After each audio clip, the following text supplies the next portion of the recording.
नमस्कार, the daily show में आपका स्वागत है। मैं हूं आपका मित्र साथी हमदर्द मुकेश कुमार। दोस्तों, आप सत्य हिंदी को देख रहे हैं, पसंद कर रहे हैं, ये हमारे लिए बहुत खुशी की बात है। हम चाहते हैं कि आपका और हमारा ये रिश्ता और प्रगाढ़ हो और मजबूत हो। इसके लिए हम आपसे गुजारिश करते हैं कि कृपया इस वीडियो के साथ दिए गए डिस्क्रिप्शन में जाएं, उसमें नीचे एक लिंक है, उसको क्लिक करें। हमें उम्मीद है कि आप ऐसा ज़रूर करेंगे। तो आइए अब शुरू करते हैं आज का द डेली शो। मित्रों, हम लोग देख रहे हैं कि जब से डोनाल्ड ट्रंप अमेरिका के राष्ट्रपति बने हैं, तभी से चीन के साथ उनकी लगातार तनातनी चल रही है।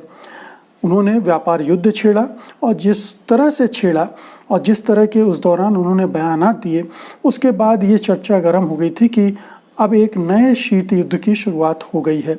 एक शीत युद्ध जो अमेरिका और सोवियत संघ के बीच था, वो पिछली सदी के 80 के दशक में ख़त्म हो गया था, जब सोवियत संघ का विघटन हो गया था। लेकिन अब अमेरिका और चीन के बीच एक शीत युद्ध की शुरुआत हो गई, ऐसा कहा जाने लगा था। बाद में जब थोड़ा रिश्ते नरम हुए तो ये चर्चाएं खत्म हो गई।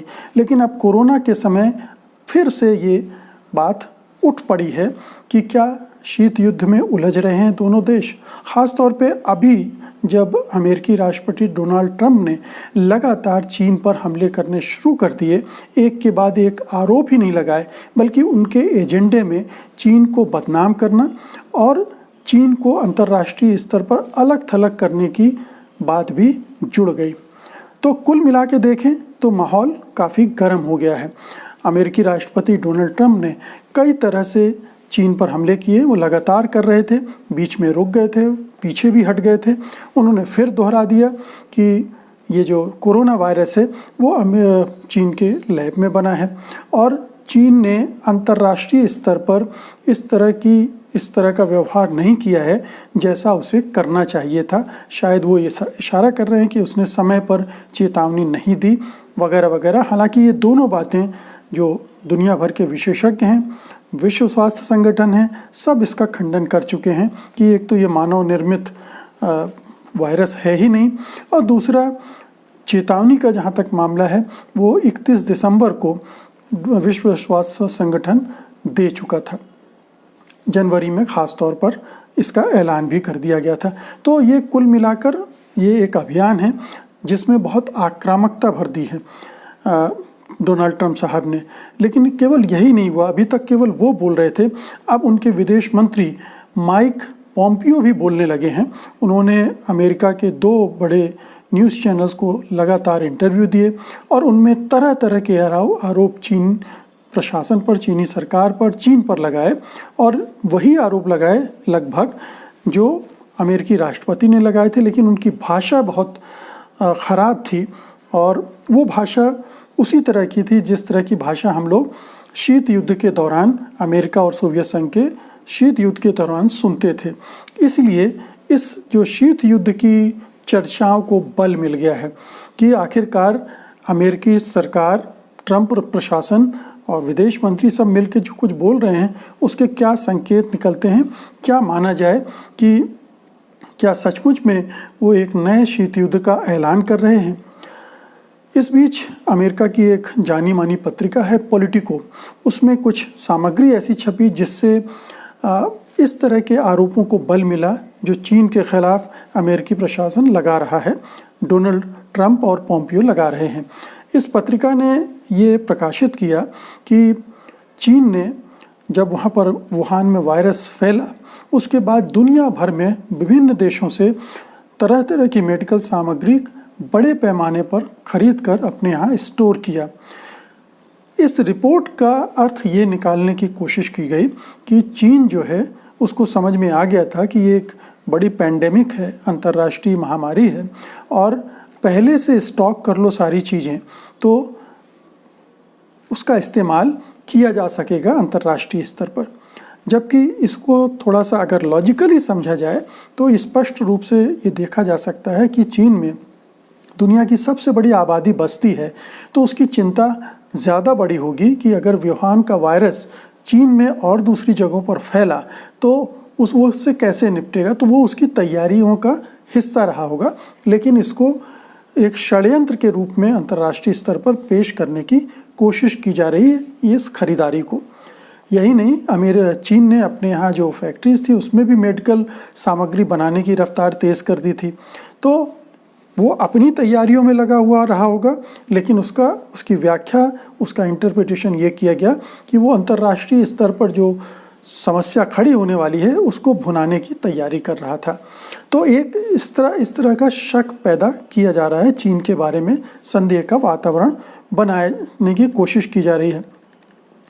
लेकिन अब जाहिर है कि जब अमेरिका इस तरह की बयानबाजी करेगा, अमेरिका के जो प्रमुख नेता और अमेरिका के राष्ट्रपति इस तरह के हमले करेंगे, तो चीन की तरफ से भी जवाब आएगा। हालांकि चीनी सरकार या चीन के जो टॉप लीडर्स हैं उनमें से किसी ने कोई बयान नहीं दिया है, लेकिन चीन के मीडिया में जिस तरह की रिपोर्ट छप रही हैं और जिसे ये माना जाता है कि एक तरह से कि सरकार का ही पक्ष उसमें होता है, तो उसमें साफ तौर पर सीधे सीधे अटैक किया जा रहा है, ख़ास तौर पर पोम्पियो पर। पहले ट्रंप पर भी किया गया, अब पोम्पियो पर भी अटैक किया गया कि वो झूठे हैं, और यही नहीं, उन्हें विकृत मानसिकता का नेता भी बताया जा रहा है।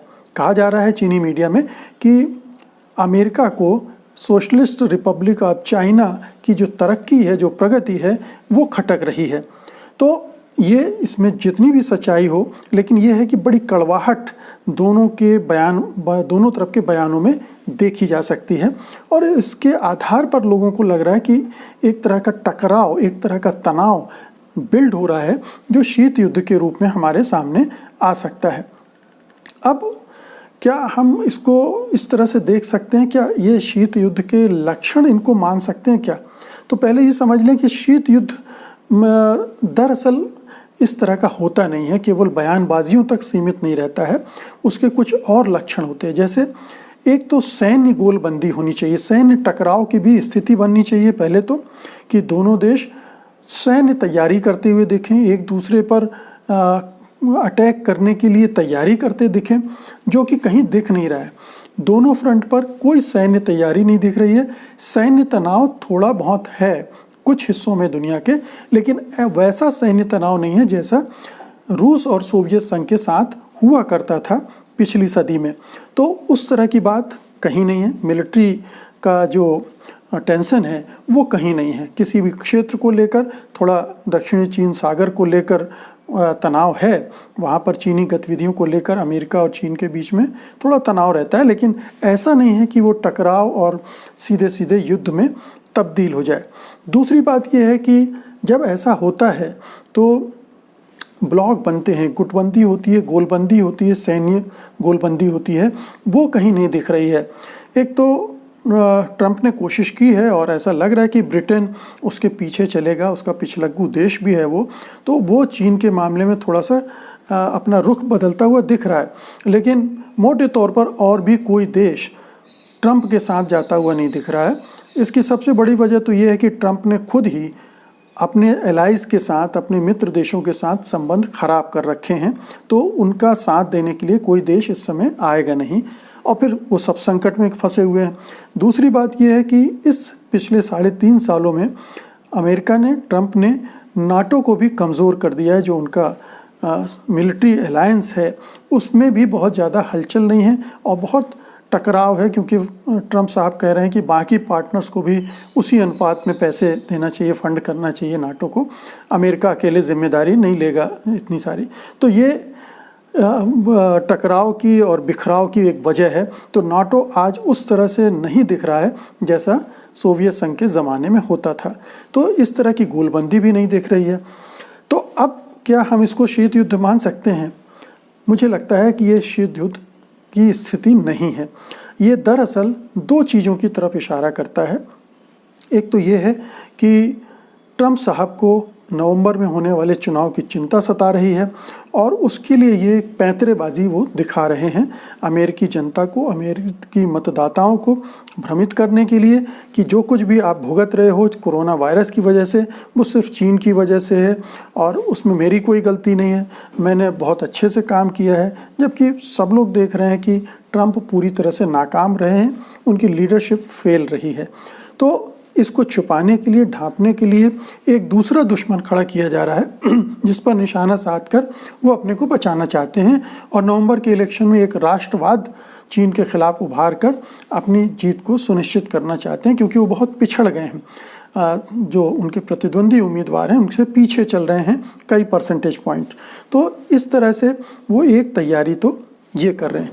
दूसरा, ऐसा लग रहा है कि अमेरिका में ये डर भी सता रहा है कि चीन कहीं अंतर्राष्ट्रीय स्तर पर अपना जो वर्चस्व है वो कायम न कर ले, क्योंकि अमेरिका का वर्चस्व धीरे धीरे ट्रंप के काल में कम हुआ है, क्योंकि ट्रंप ने अमेरिका फर्स्ट का नाम देके अपने को अमेरिका तक सीमित कर लिया।